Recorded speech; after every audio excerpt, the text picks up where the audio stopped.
Namibia waxay ku taalaa koonfur galbeed qaaradda Afrika. Saxaraha Namib ee waddankaasi loogu magac daray waxa uu dherer ahaan la yahay 2,000 oo kiiloomitir oo xeebta ku teedsan.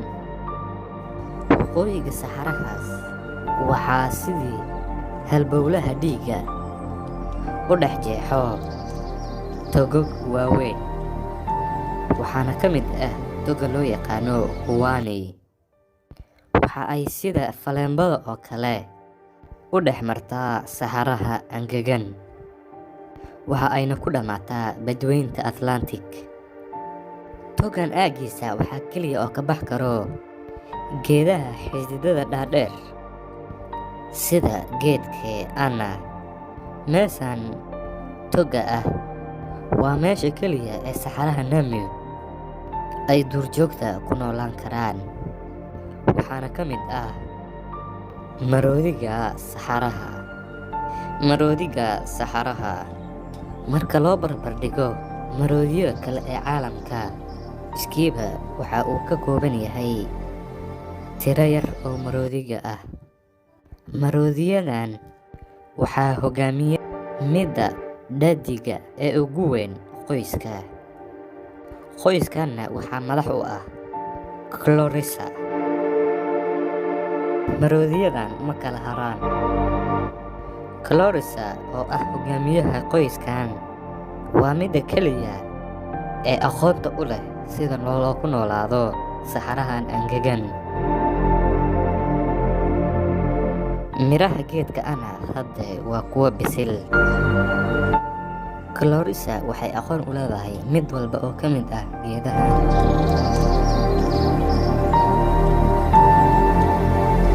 Miraha geedkan waxa ay ka kooban yihiin borotiin, taasi oo muhiim u ah nolosha adag ee saxaraha angegan.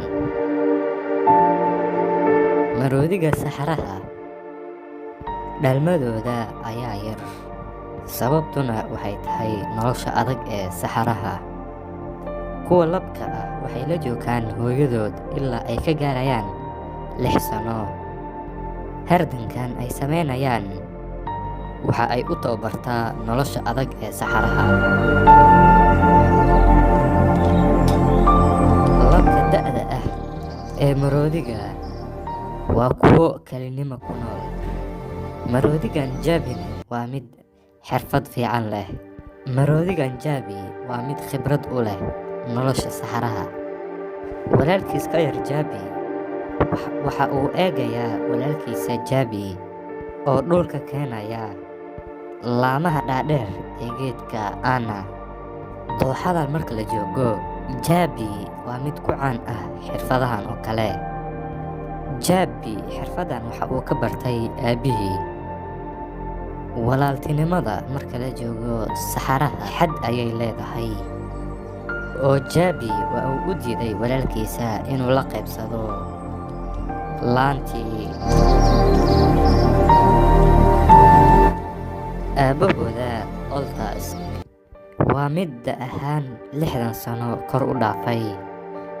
10 sano ayuu wuxuu ahaa boqorka dooxadani, laakiin hadda da'da ayaa ka daba timid. Waxa uuna ku nool yahay nolol kalinimo ah. Wantas lugihiisa ayaa daciifeen, lamana jaan qaadi karo maroodiyada kale.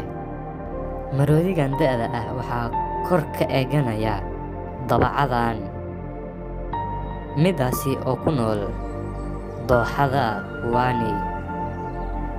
Dabacadan inta badan waxay u gaarsadaan xayawaanaha yaryarka, laakiin ma diidayaan maroodi. Dooxada aageeda Chlorissa waxay aragtay dhul daaq leh.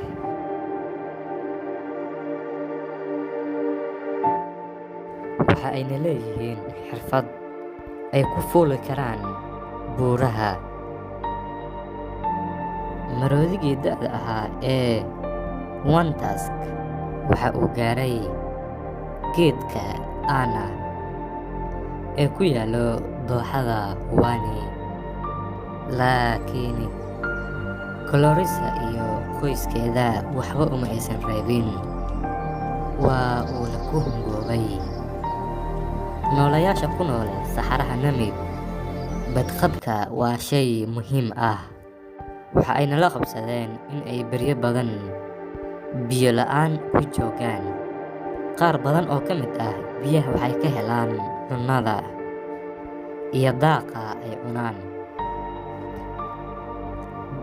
Dooxada Huani, meelaha ka baxsan wax daaq ah ma lahan, wax baad iyo biyo ah ma lahan.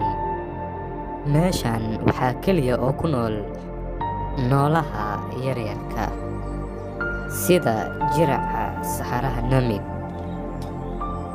Waxa uu jism ahaan nafac yahay ciddida farta.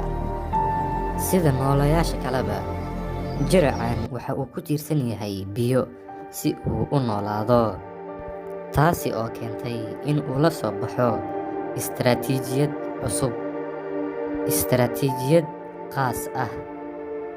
Xitaa uumiga yar ee hawada ku jiro ayaa ku dul degayo lugihiisa xaadda leh. Marka ay iyaan joogtaba waxay isku beddelaysaa dhibic, taasi oo ah sirta nolosha saxaraha. Taasi ayaa keentay in jiraca saxaraha Namib uu jismi ahaan ka yar yahay kuwa kale. Laakiin su'aasha isweydiinta mudan ayaa ah, uumigan halkee buu ka yimaadaa? Namib waxa ay ka mid tahay saxarayaasha dhif iyo naadirka ah ee ku tirsan xeebta, iyada oo dhirirkeeda uu la fac yahay 2,000 oo kiiloomitir. Neecawda qabow ee ka imaanayso badweynta Atlantic ayaa waxa ay garaacdaa xeebaha saxaraha Namib, iyadoo dabadeedna isku beddesho uumi ilaa 200 oo maalin oo ka mid ah sanadka. Saxaraha Namib waa mid ay ku daboolan tahay uumiga ka yimaada badweynta Atlantic.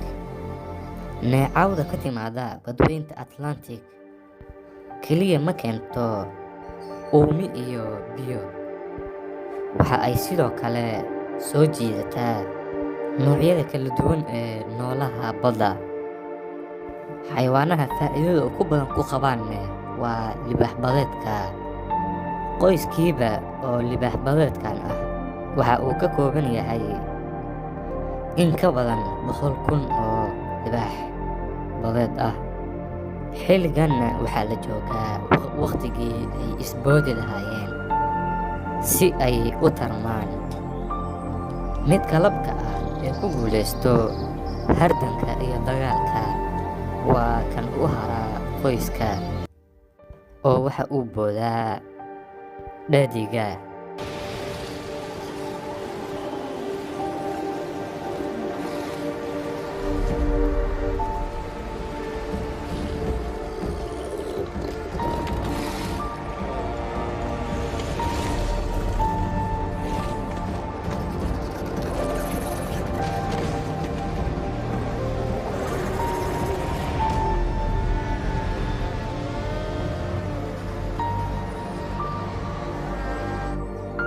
Marmarka qaar uumiga ka yimaada badweynta Atlantic waxa uu gaaraa ilaa iyo dooxada Huani. Xilliga uu yimaado uumiga waxaa ka faa'iidaysta dhirta iyo xoolaha. Jaabi iyo walaalkiisa waa kuwo leefleefayo caleemaha geedaha si ay uga helaan xaddiga ugu badan ee biyo ah. Taasina waxay u oggolaanaysaa maroodiga in uu ilaa iyo 4 beri uu biyo la'aan ahaado. Jaabi iyo walaalkiisa ayaa hadda ah kuwo shuraako ah, laakiin mar dhow ayay isbeddeli doontaa. Subaxii, uumiga marka uu kala dego waxa ay qorraxda iftiimisaa dhacdo la yaab leh. Qoysas kale oo maroodiyaal ah ayaa waxa ay ku jeedaan dhankaas iyo dooxada Huwani. Waxa ay qaadayaan waddada ay jeexeen qoysaska ay qaraabada yihiin. Maroodiyaal badan ayaa ku soo biireen qoyska Clarissa. Maroodiyada qaar waqti dheer baa iskugu dambeysay. Waa kuwa foolka isgeliya si ay isku salaamaan. Jaabi iyo walaalkiisa waxa ay la socdaan imaanshaha maroodiyaal dhadig ah. Taasina waxay keentay in ay hardamaan si ay ugu tartamaan midka hanan doono maroodiyada dhadiga ah. Bari waxaa jiray uwaantaas ahaa boqorka loogu dambeeyo dooxada Huwani, laakiin hadda da'da ayaa ka daba timid oo hardankaasi ma awoodo. Halka ay wiilashiisa hardamayaan, ugu dambeyntii waxa uu guulaystay Jaabi. Waxa uuna la soo baxay khibrad cajiib ah. Waxa uuna gees ula baxay maroodigii dhadiga ahaa.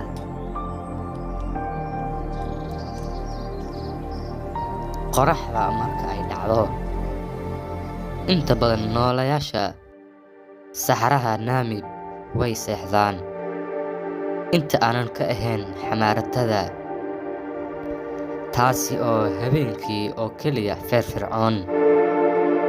Waxay u gaarsataa cayayaanada sida ayaxa iyo baranbarada.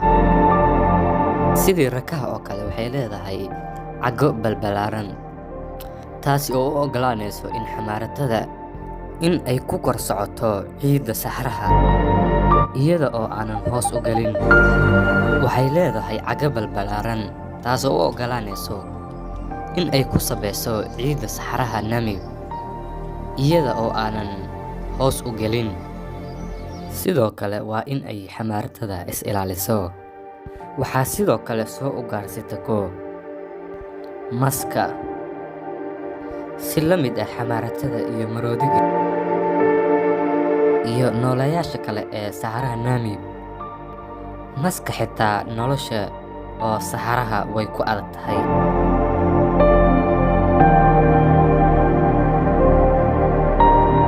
Waa in ay si degdeg ah u ugaarsataa si ay u noolaato. Marka ay hesho meel ku habboon, waxay isku xabaashaa ciidda si ay u ugaarsato xamaaratada.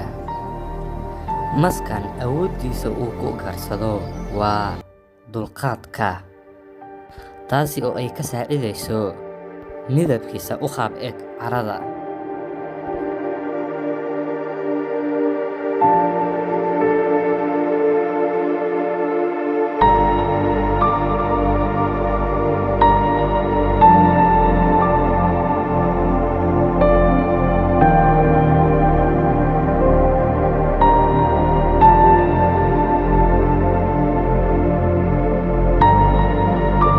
Xamaaratada waa in ay ciidda hoos gashaa, haddii kale waxaa dilayo kulaylka cadceedda.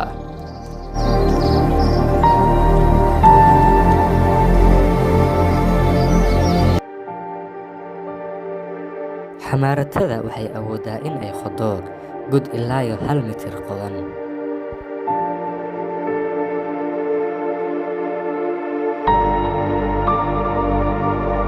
Halkaani way ku nabadgalaysaa. Xamaarado kale ayaa degdegsan, sababtuna waa ceeryaamada wadato biyahaasoo ah sirta nolosha saxaraha Namib. Isha weyn ee xamaaratada ayaa waxay u oggolaanaysaa in ceeryaamada ay ku kor degto, ceeryaamadaasoo biyo wadato.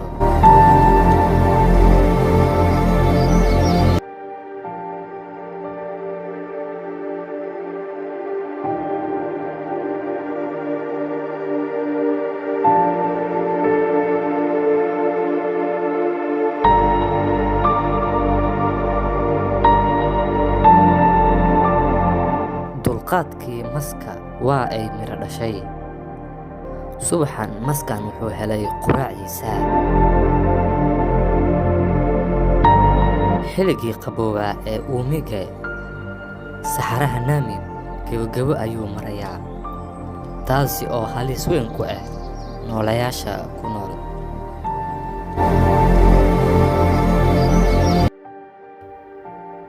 mawjado kulayl ah ayaa la soo dirsay maroodiyadii, ayadoo heerkulka uu gaaray in ka badan 40 digrii, taasoo caqabad weyn ku ah hor u socodka qoyska Colourissa.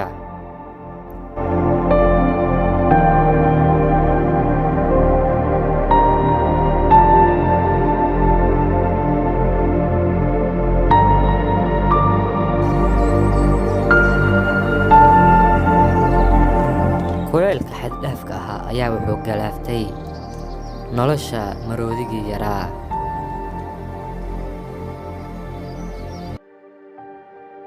maroodigii da'da ahaa ee Wantask wuxuu awooddiisoo dhan iskugu aruuriyey si uu laantaasi dhulka u keeno, laakiin waa uu awoodi waayey. niyad jab ayaa la soo dirsay maroodigii Wantask ahaa. muddadii 60 sano ee uu noolaa, waxa uu jaray masaafo ka badan 400,000 oo kiiloomitir. sida inta badan maroodiyada, inta noloshiisa ka harsan kelinimo ayuu ku qaadanayaa.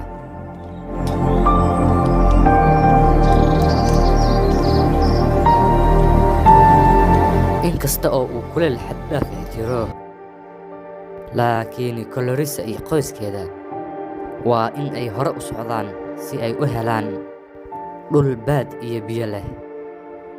waxa ayna ku hoggaamisay qoyskeeda in ay hore u socdaan.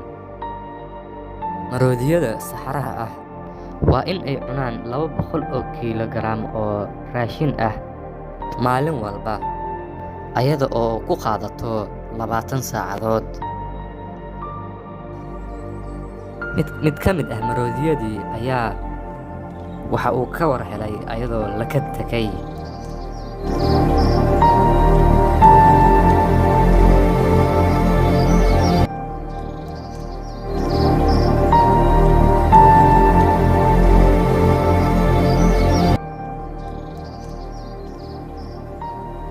daawade, qaybta labaad ayaynu ku faaqidaynaa inta ka dhiman mawduuceena maanta. waxaadna ka daawan kartaa qaybta linkiga ee description-ka.